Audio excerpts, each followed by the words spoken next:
This is the report which we have built. You can see agent name is coming as a column in sales order report. You can filter on agent name. They're given a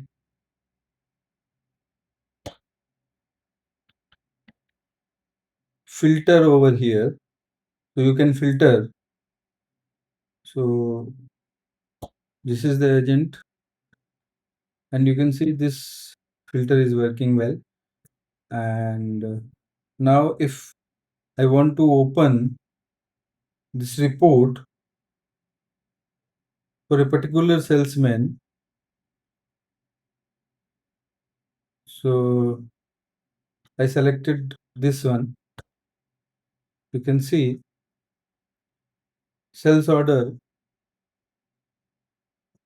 is opened for that salesman only.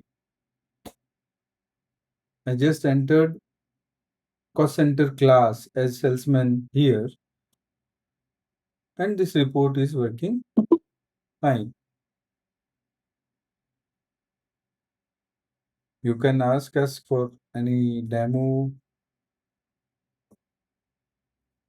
or anything changes in this report.